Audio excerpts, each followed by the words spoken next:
pressure, right? So that was one thing you had to have. The blood leaves the ventricle into the aorta. It's going down the pressure gradient. And that the atrial pressure is also lower than the ventricular pressure, but the blood can't go into the atria because the AV valves are closed. So although both the aortic and the atrial pressures are less than the ventricular, the blood only goes out of the ventricles and into the aorta, not back into the atria. So something like that. So you got points for discussing the pressure of the ventricles, the aorta, and the atria. Questions on that one? And again, that's all this diagram is showing. I'll put this in that, but that's all this diagram is showing is the pressure values, and then you should know that blood, fluids, gases move down pressure gradients. So as long as you know that, then it shouldn't be too hard to interpret. Any questions about that one? Okay, so now I just added together your multiple choice points. So again, the number you got right times 1.5, so each question was 1.5, plus the total points from this sheet out of 17.5, gave you your total points out of 70. So okay, we got questions about anything relating to exam 1? I probably should start talking about exam 2 now that we're all thinking about exams. So exam 2, just to put it on your radar, is before spring break. Yay! You can have a nice relaxing spring break where you don't need to study for exam number 2. So I'm sorry, the printed came out terrible. So exam 2 is still scheduled for Wednesday, the 15th. So not next week, but the week after?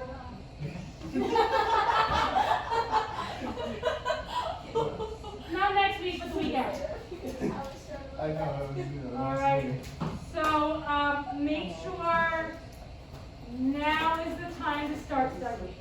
A week before is cutting it super duper close. So 2 weeks before is good. That's like a good, comfortable timeline. You start reviewing things, making your flashcards, realizing you don't understand something, and then coming and asking me or Jamie or Jackie or somebody who's in the tutoring center, or going over with your study group. All right. So the exams. Yeah. How many lectures relatively are going to be on Lectures 8 through 17. I'm sorry. What? Sorry. What? Sorry. Are we Sorry. Sorry. I read chapter 17 out and I was looking at number 12. Lectures 8 through 12. So 8, 9, 10, 11, 12. 5. Sorry, not 17.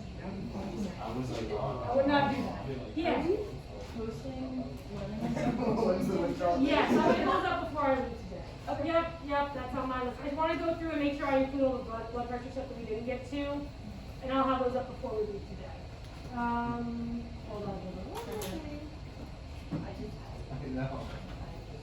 Sorry about that. Okay, so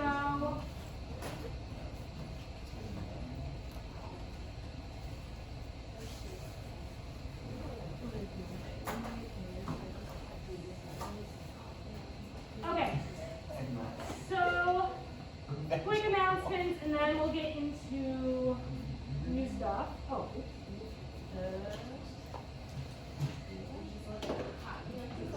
There you go. Okay. So clearly we didn't have the lab test yesterday. I'm sure you're all super sad. I'm super sad because I didn't get so excited for it. It would have been over. But anyway, so we'll have our test on next Tuesday, and we'll still have to do a lab afterwards. We'll probably just do like a really annotated respiratory physiology. We'll do like one of the activities of like 5 we're going to do, and then we'll do something after that as well. So that's still the plan. We'll have the test on Tuesday, and then we'll have lab after. Yeah. So how are we making up yesterday's class? Are we making it all up on that day? Oh yeah. Rough.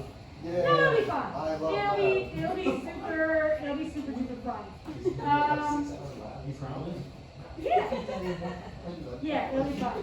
We'll just do one respiratory phys experiment, and then we'll do urinary histology and anatomy. Like super easy. Yeah. We won't get to do all the respiratory physiology stuff, but that's just how it is sometimes. So does that mean everything that we missed will be on the test? Say it one more time? That means like everything that we missed will be on the upcoming, not the upcoming, the one after exam? Whatever we don't get to will be on it, that's right. Yep. Okay, and then, right, last semester we did reflections on the material that was on the exam, so you could reflect that. And again, this is really like open, you know, writing. You can write whatever you like, as long as it's like at least 200 words. But what your goal should be in your mind is you're writing notes for your future self.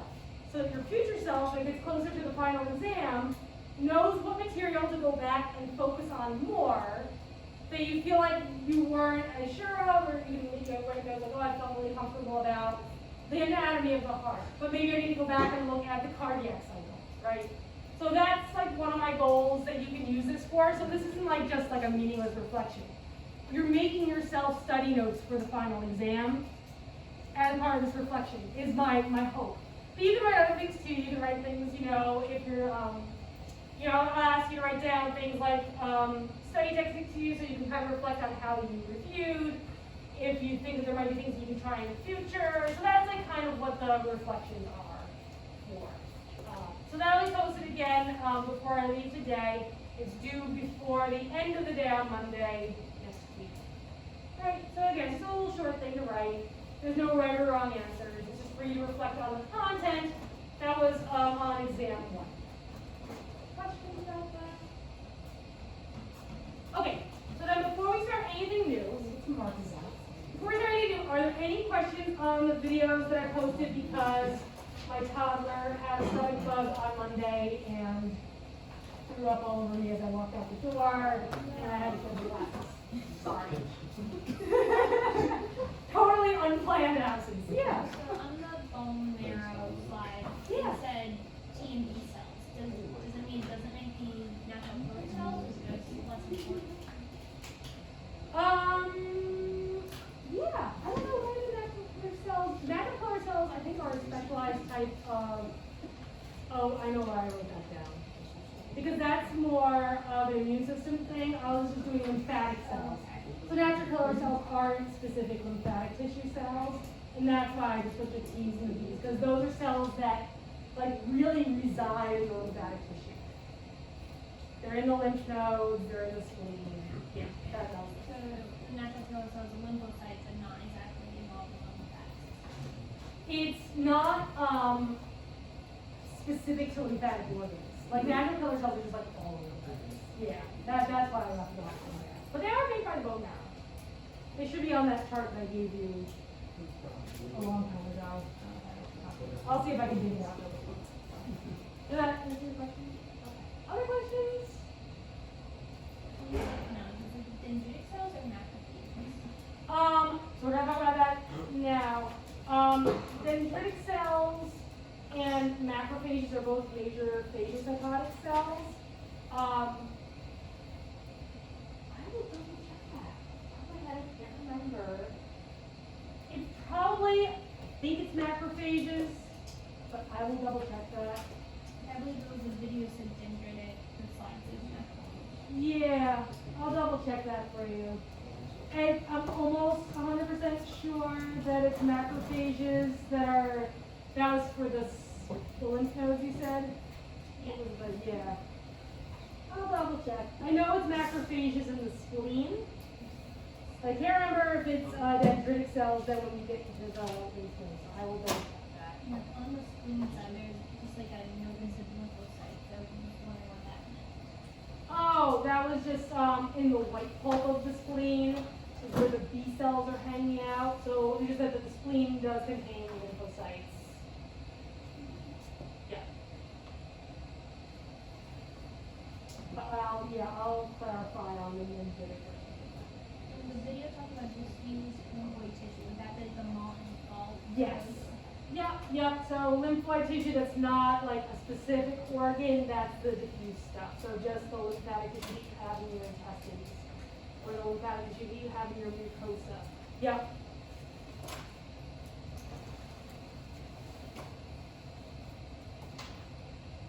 everyone's all right on inflammation and fever?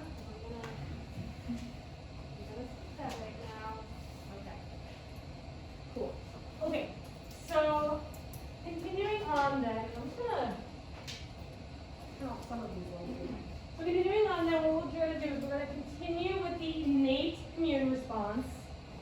So what does it mean that it's something, yeah, I got a point here.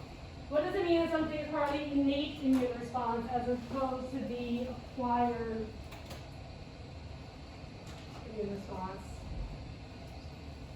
Right, it's innate. It's a general response, it's faster, but not specific. Exactly. So you're getting a general, fast, non-specific response that can basically deal with any vast array of infectious events. So we're continuing in that mindset. So put yourself in that mindset, right? Fever is and also you're born with it, right? So it's innate. You're able to do it without having to develop anything in your immune system first. So inflammation, right? Redness and swelling, and pain and heat. That's very localized, right? Very different from a fever. Inflammation is innate. Fever is also innate. So those two videos that I gave you. Where fever is basically you're reprogramming your hypothalamus to think that, you know, your normal body temperature isn't 98 degrees Fahrenheit, it's really 101 degrees Fahrenheit. And so you start shivering and get warmer. And that has a lot of benefits for the immune system and a lot of detriments for pathogens. So on that line of thinking, right, also part of the innate immune response are these types of cells that we have in the body called phagocytes.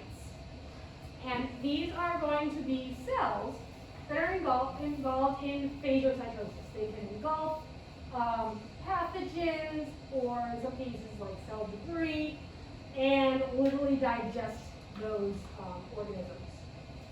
So a couple of cells that are phagocytes, some of them we've talked about already.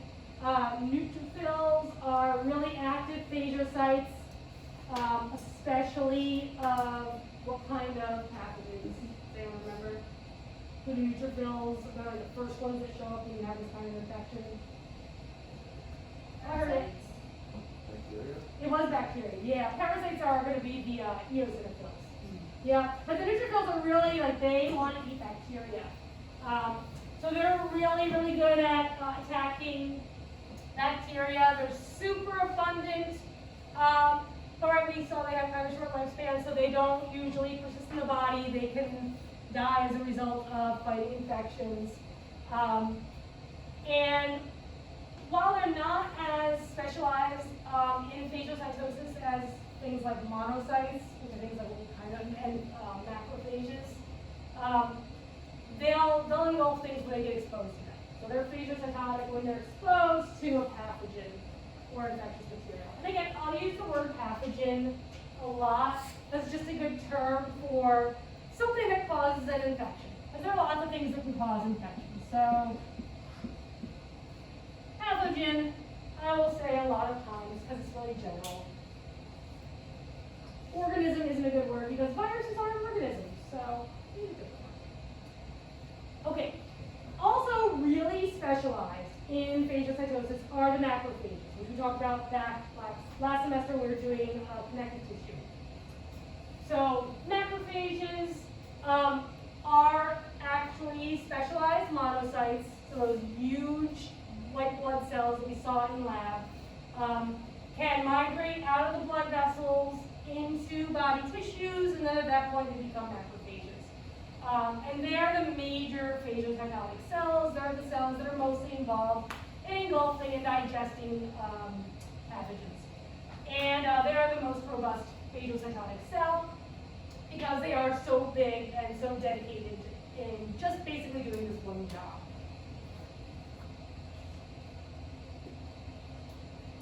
And I think I mentioned this when we talked about white blood cells, but also, right, macrophages and other white blood cells, when they leave blood vessels to get into body tissues, right, that is the diakinesis.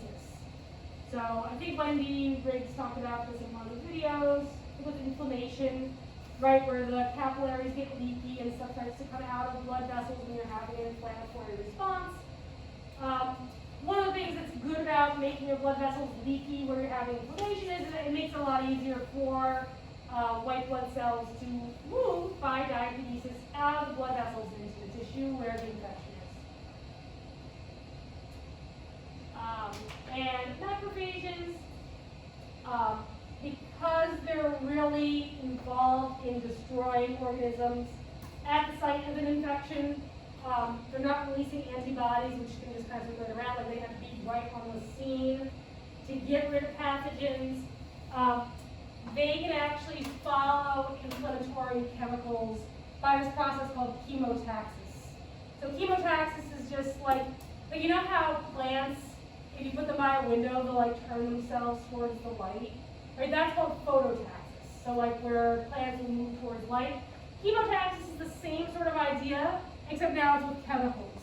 So macrophages will kind of naturally want to go towards and gravitate to areas where there are inflammatory chemicals. Okay, so those are two types of phagocytes, neutrophils, macrophages. Any questions on those two? And then all these notes are posted already. I put them up before class. You need to refer back to that. Any questions? Okay.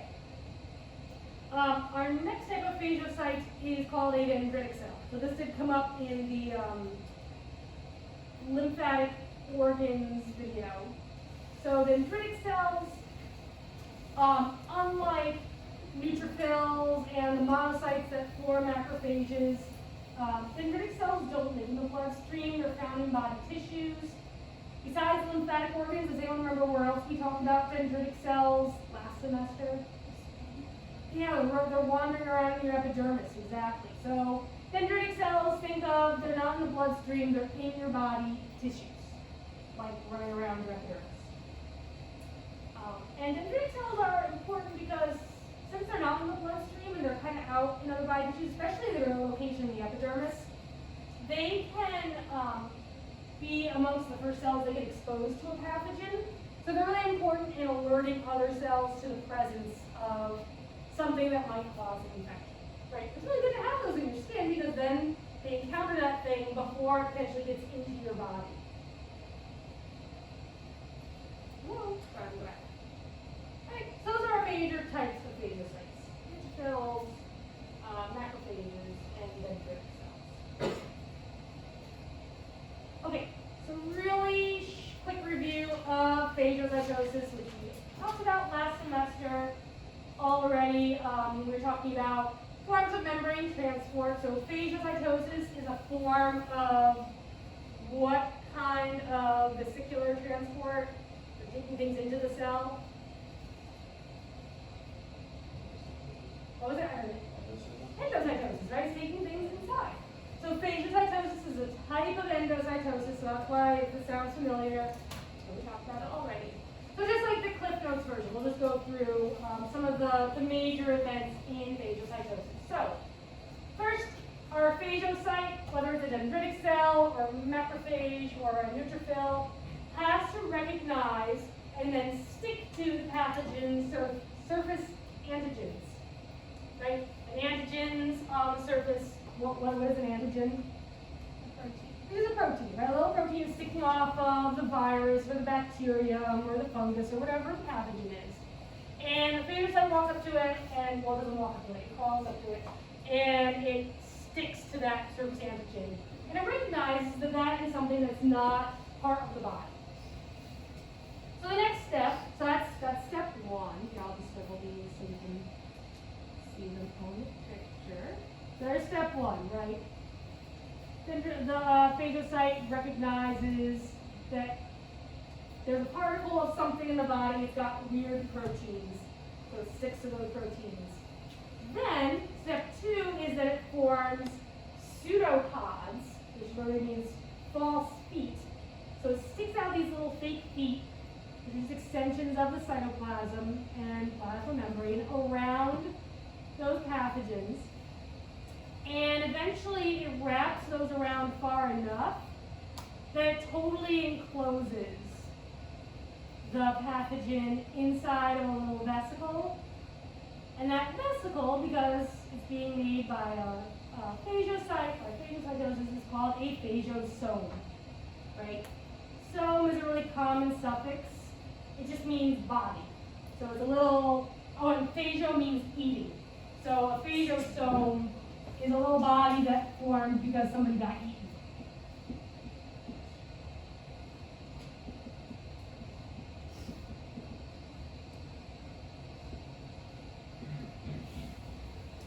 So somebody got eaten, and now they live in a phagosome. Okay, so now we've got the pathogen inside of the phagocyte, which is great. But we don't want to hold bacteria or viruses inside of our cells. We want to destroy them so that they're gone. So the next thing that happens is the phagosome, or the little body that contains the thing that's been eaten, binds to a lysosome. And does anyone remember what the prefix lyso means? Or lyse? To cut or break, yep. So the lysosome, right, we also, or I think you've seen in the past when we did things like cell structures, right? Means to cut or break or split. So the lysosome contains digestive enzymes. So when these digestive enzymes bind with the phagosome, this forms this phagolysosome, which is now a vesicle that has both the pathogen and the digestive enzymes inside of it.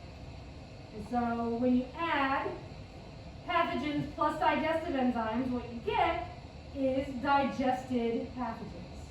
So the, oops, I'm sorry, go back. So the enzymes in the lysosome digest the bacteria or viruses that are in the phagosome, which is good. So now you've destroyed what's in the phagosome. But now you've got this phagolysosome that is full of toxic compounds and enzymes that you really don't want to keep inside the cell. So the last thing that happens is that whatever is left that didn't get digested by the enzymes, any residual waste products, they just get spit out of the phagocyte by exocytosis.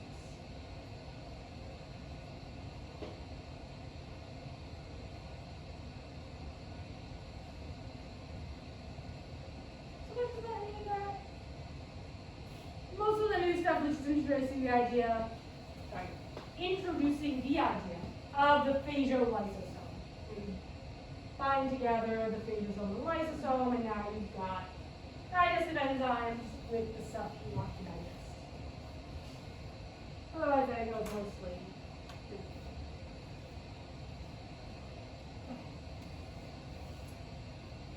Alright, so next thing I want to talk about is the MHC, which I think I mentioned very, very briefly when we were talking about the lymphatic system a couple of weeks ago. So MHC stands for Major Histological Complex.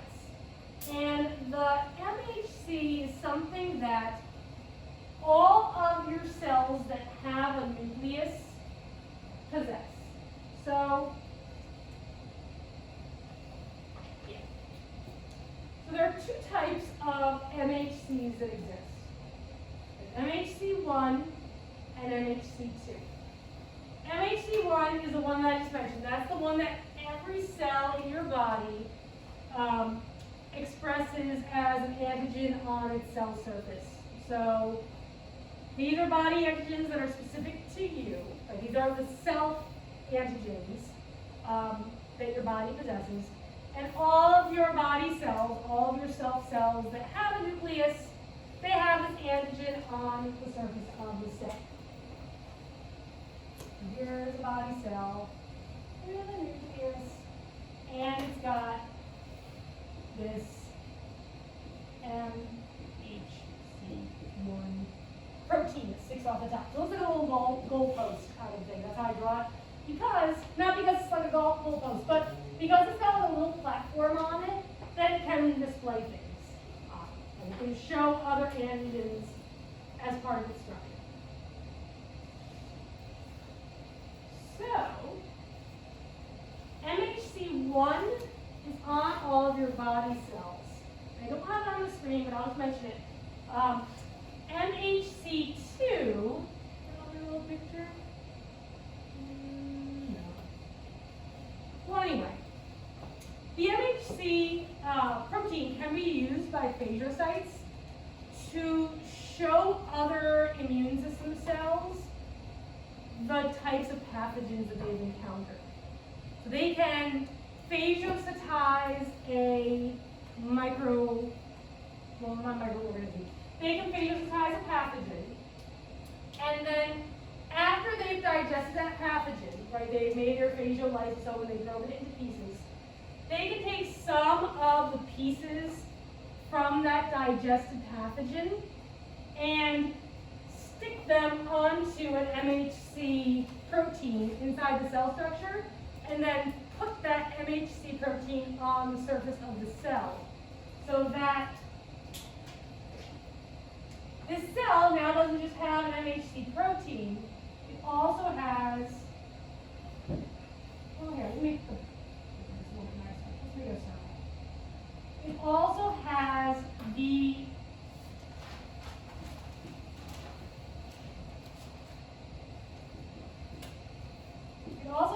pathogen antigen on it. So MHC can be used by phagocytes to display pathogen parts, like little pathogen proteins, that they have digested during phagocytosis. And this is really important because most of our phagocytotic cells are innate immune response. Well, actually, they all are innate immune response. They're not involved in specifically attacking one kind of pathogen. They don't make antibodies. They don't produce a long-term response all by themselves.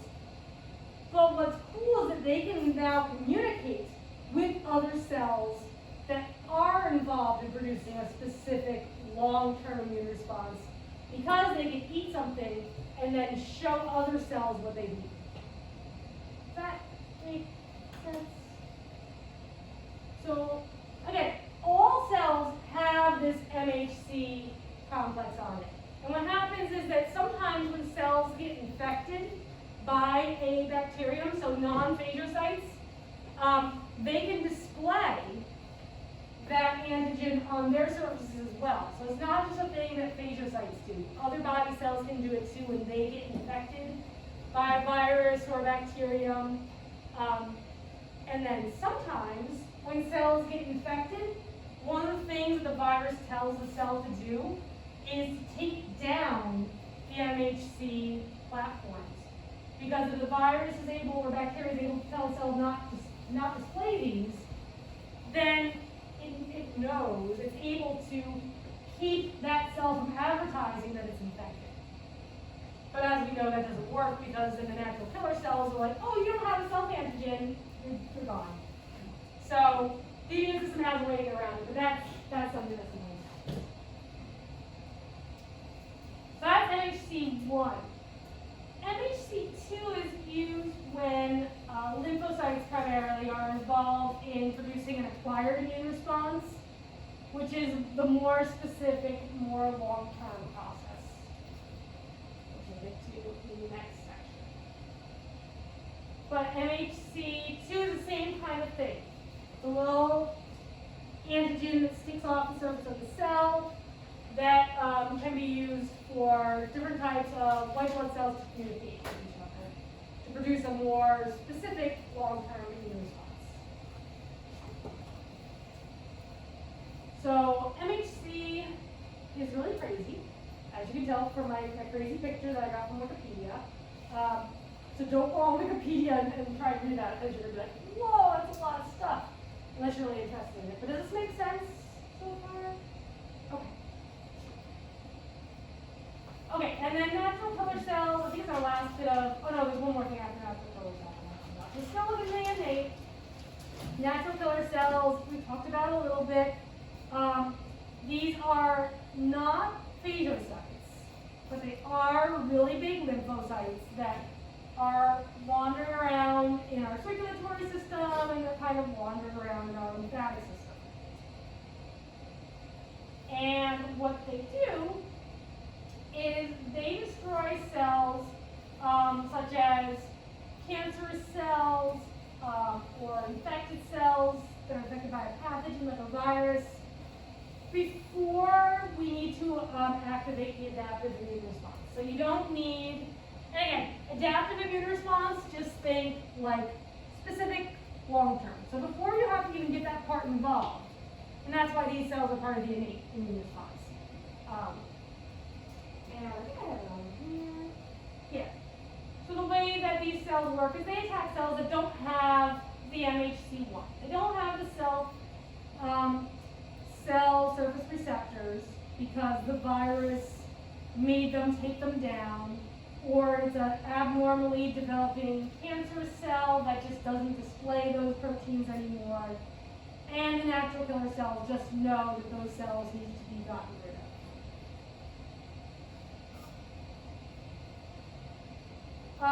So the way natural killer cells work is that they secrete chemicals, right? They're not phagocytes, they're not engulfing and digesting pathogens. Instead, they secrete chemicals that do a couple of things. One is they induce, or they cause, apoptosis. And I'll post some Wendy videos, and Wendy very clearly pronounces the second P, which I think is really funny, but it's not how Latin works. So she says apoptosis, which I'm fine if you say it, but just know that it's like pterodactyl, like pterodactyl begins with a P, but you don't say the P. But I like the apoptosis because she makes it like a big thing that like the cells just pop. Like, so basically it's programmed cell death. It makes the cells stop functioning and die. So that's one thing that they do. They release chemicals that cause apoptosis, or apoptosis, that cause a cell to undergo this programmed cell death. The cell just shuts down and dies. And in addition to that, it releases chemicals that also punch holes in the membrane of the cell, which is bad, right? If you're a cell, you want to maintain your membrane so you control what comes in and what gets out. If you have holes punched in your membrane structure, it's going to cause you also to die. So that's what the natural killer cells do. They release chemicals and make cells die.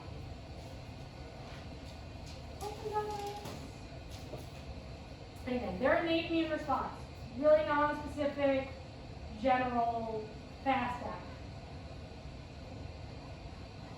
Okay, and I think this is the last thing I wanted to talk about, is the complement cascade. And you can totally ignore all the stuff that's in really tiny font in this picture. I just like to have images to kind of indicate what's going on here. But the complement cascade is kind of like the coagulation cascade, except that in the coagulation cascade, right, our end goal was to produce a clot.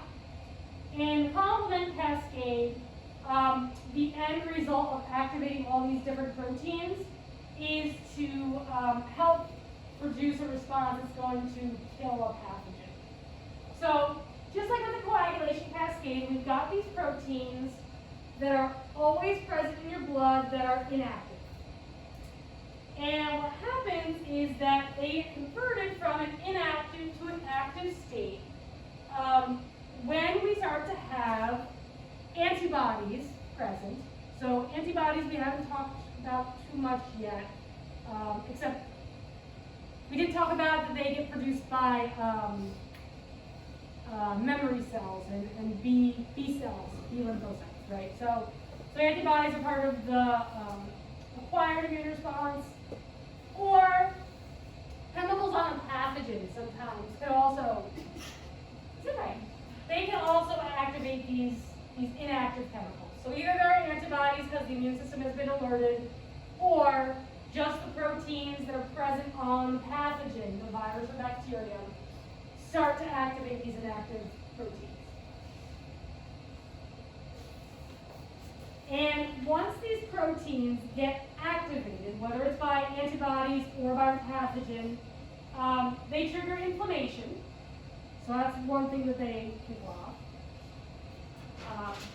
And they produce these final molecules that are called opsonins,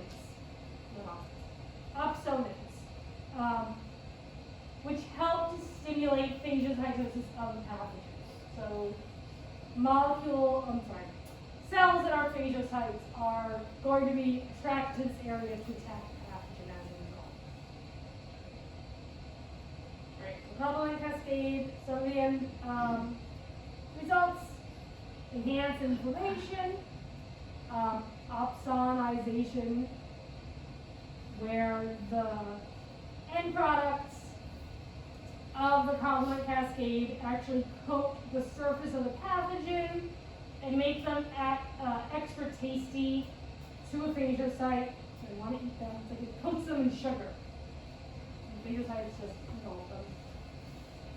And they produce what's called MAC. And MAC is membrane attack complex, which destroys the pathogen by rupturing its membrane. So kind of similar to what the natural killer cells do, where they're punching holes in the membrane with their chemicals. MAC does a similar thing. So again, this is just what kicks off all this stuff is antibodies, or just having the pathogen around with its little antigens sticking off. Those can kick off this cascade response.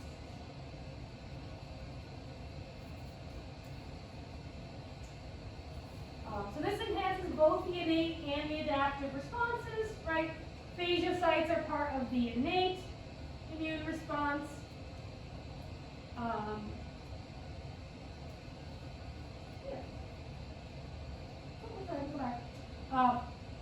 As is inflammation.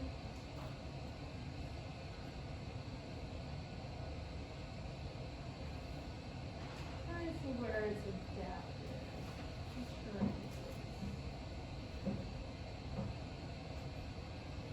Oh, because it increases chemotaxis. So things like T cells can be attracted to the area, and then they can cause activation of B cells, which make antibodies. So if you didn't already have antibody production, the enhancing of the adaptive response is that it can help promote antibody production. All right. So that was all the innate immune response. Any questions about that? That was inflammation, fever, the various phagocytes, the natural killer cells, the complement cascade. Yeah. So you're saying that the adaptive response is that it increases chemotaxis for T cells to promote antibody production? Yeah, especially the T cells. The T cells are the ones that are kind of out and about. The B cells are really, like, they don't wander around. They're just kind of like in the lymph nodes or in the spleen. But yeah, if you can get a T cell alerted, that will then promote antibody production. Yeah. Okay, so then all this was innate. Fast, general, non-specific. So next we'll get into the adaptive immune response, which is also known as the acquired immune response, because you have to acquire it. You're not born with most of this immune response in place, but it is adaptive. It can adapt to the kinds of pathogens that you get exposed to over time, and it can allow you to target them very specifically. So, again, just to reiterate, characteristics of adaptive immunity, it's really specific. It recognizes a target, like a target being a pathogen, and makes a response that's specific to the antigens that the pathogen possesses. And just writing pathogen is weird, so I'm going to draw a little virus, a little antigen on it, right? So pathogen, like a little virus or bacterium, has antigens sticking off of it that aren't ours, that the immune cells can notice. So that's why you might specific. Recognizes and targets specific antigens like the ones on the surface of the pathogen. It has memory, so once your adaptive immune system becomes aware of a pathogen, the first time, it can mount an even stronger attack to pathogens that have that protein again. So the known antigen. Get exposed to a virus the first time, and then you get exposed to it a second time. Those second and subsequent later exposures are going to be different than the first one because you have a memory and it uses some memory of that first exposure. Downside is it's really slow. It takes some time to be set up. So it's not fast like RNA.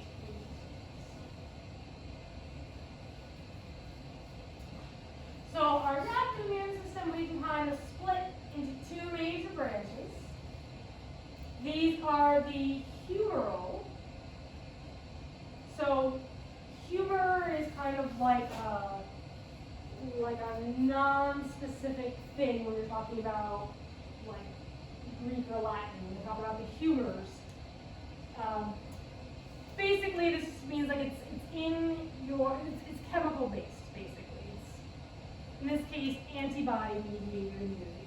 So the humoral is not based in cells, it's based in basically what's in your plasma, what's in your humors. That's antibody-mediated. And then there's cellular, which is cell-mediated immunity.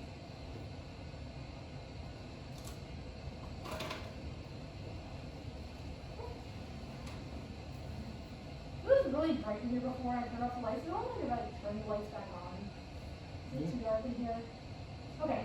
As long as you all don't feel like you're just sitting in the dark. I'm okay. Alright, so we're going to stay now with an adaptive immunity, and we're going to look at the cells, so that's specifically part of the adaptive immune system. So one of the cells as part of the adaptive immune system are the B lymphocytes, henceforth referred to as B cells. So B cells are the B lymphocytes. And B cells help to produce humoral immunity because they produce the cells that generate antibodies on a large scale.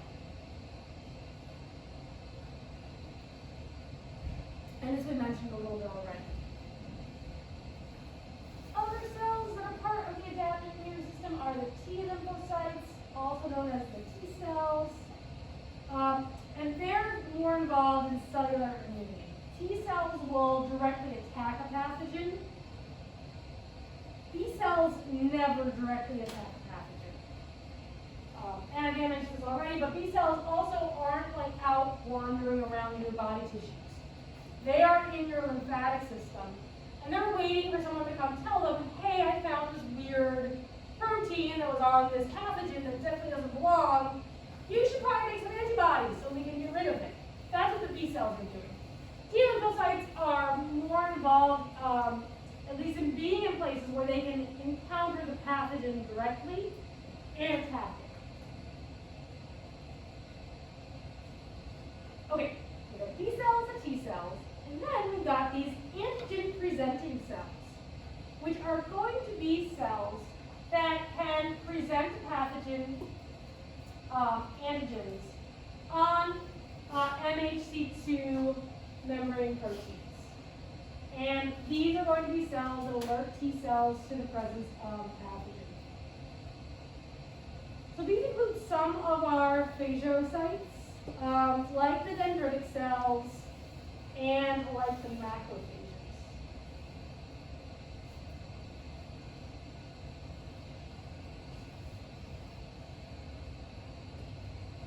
This is important because these are cells that are out really wandering around in the body, in body tissues, and they're the most likely to encounter the pathogen first. So these cells, after they eat that pathogen and they digest it, they can put that antigen up on MHC2 platform, which is similar to all cells have MHC1. All cells that have a nucleus have MHC1. Antigen-presenting cells also have MHC2, which is the same kind of thing, but it's more specific for activating the adaptive immune response. Works in the same way though. So when a phagocyte eats a pathogen, it can display that antigen on its MHC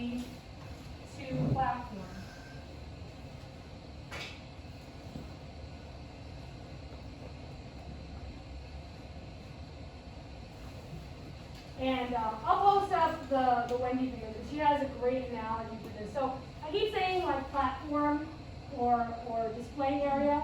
So you can think about it as, I don't know if anybody uses Facebook anymore, like old and behind times, but like it's like posting things on your wall, right? Like you post things on your Facebook wall, so people can see like the cool sushi that you eat, or the nice latte that you had, right?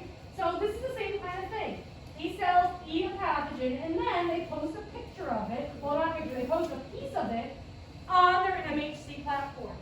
So they can show other cells, like, hey, look at this weird thing I ate.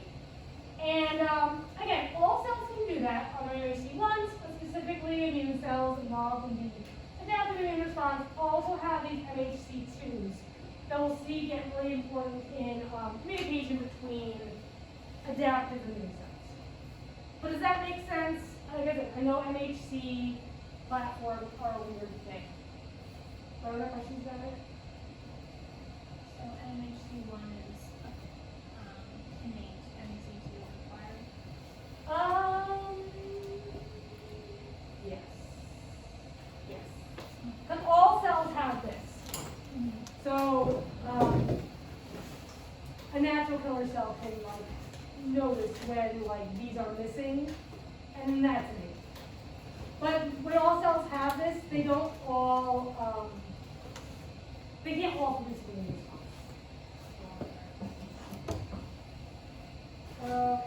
These are all my doodles. Don't make sense of each other. Okay, so T cells, I think it was mentioned a little bit in the video on organs of the lymphatic system. So T cells and B cells, they mature in the thymus, right? All of your blood cells are produced in your bone marrow, but T and B cells have to undergo a maturation process inside the thymus gland.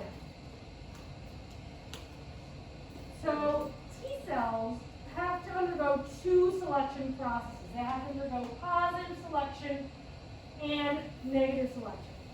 So T cells have to be able to bind to MHC and to the pathogen protein that is on it to cause an immune response. So they have to do two things. They have to be able to stick to the MHC, and they have to be able to recognize and stick and bind to the antigen. And each T cell is sensitive to a specific antigen or specific protein. So in this selection process, one of the things that the T cells have to do is they have to become immunocompetent. They have to be able to recognize the MHC platform protein.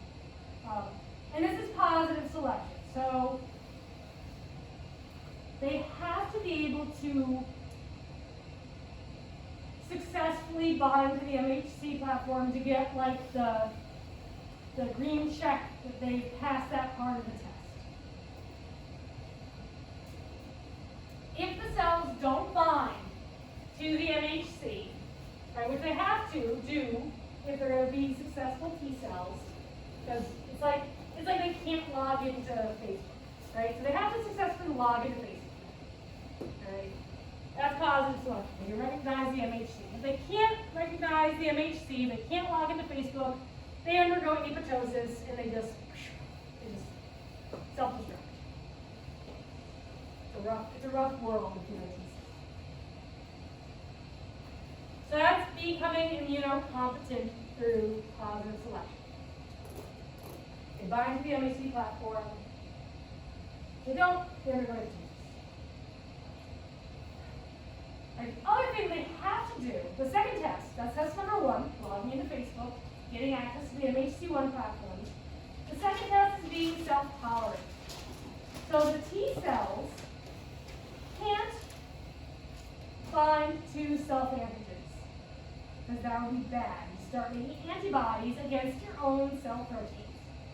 You can imagine how bad that would be. So the T cells, part of their selection process is that they have to pass the second test where they don't bind to self-antigens, and that's negative selection. Because if they bind, that's bad. So in the first case, binding is good, positive selection. Second case, binding is super bad. This is negative selection. So cells, in this case, that bind to body antigens, self antigens, they undergo apoptosis.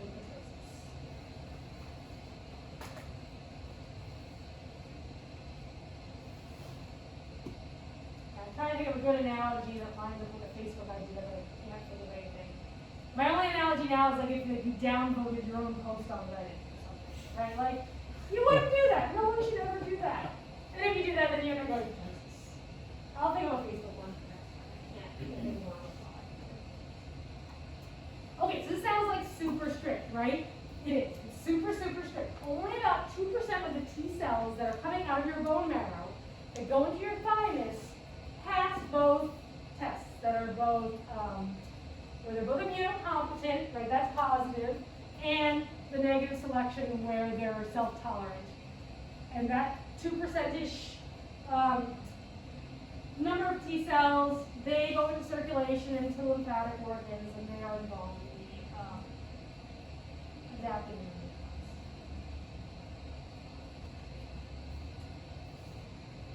response. And while they are specific to a very specific antigen, they're not activated when they first get released.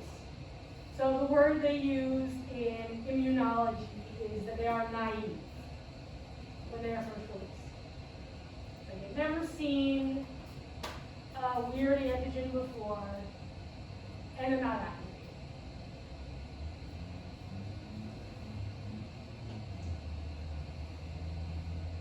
Okay, so that was a lot of stuff for T cells. Are there any questions about that?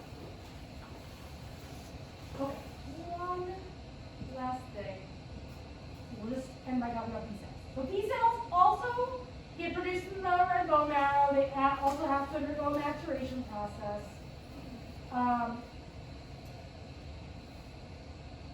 So they get produced and they mature in the bone marrow. And each B cell expresses a different type of antibody that's in its plasma membrane that can bind to a very specific antigen. So in this case, and I labeled on here for my future self, so I won't forget. In this case, these things aren't the antigens, those are the antibodies. And I bring an antibody shirt I was going to wear on Monday to go with this for my college flew up on it. So I'll wear it next week. But these are the antibodies, they're like little lines, right? And these are the antigens. So what happens is that they have to be presented with an antigen for the antibody to bind to become activated. Oh my goodness. Is that bit okay? So the B cells, they express antibodies. They don't have antigens like we normally used to see. And that antibody can bind to a specific antigen. Again, the idea being they're going to bind to the antigen of some weird pathogen that doesn't belong in your body. Okay. So, when these cells are maturing, they don't have to become immunocompetent, but they have to become self-tolerant. So, B cells, like T cells, should not be binding to your own antigens. That's really bad. Again, you don't want to make antibodies against your own body's proteins. So part of the maturation process is the B cell has to undergo negative selection where it doesn't respond if it's exposed to your own body's proteins. And if a cell binds to self antigens, that's super bad. It undergoes apoptosis and it's just deleted from existence. So they only have to pass that one test. As long as they don't bind to self-antigens, they're good. And then the mature cells go into circulation where they congregate inside the lymphoid organs. So again, B cells aren't wandering around your body, they're just inside your lymphatic organs, especially your lymph nodes and your spleen. And like the T cells, they're naive when they're first released, right? They'll bind to a specific antigen if they're presented it, but to start out, they've never seen a weird antigen before, and they're not activated.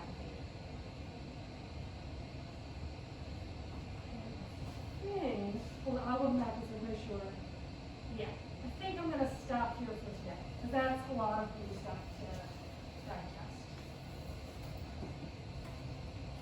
volume is up. Are there any questions? We got a couple of minutes. Not. Yeah. No, cool. All right, awesome. So again, all these are posted. I'll update the slides so they end here. And then we'll continue with this on Monday. Again, if you came a little late, don't forget, I will have posted in the next 15 or 20 minutes an area for you to do your exam one reflection, and that's due before the end of the day on Monday.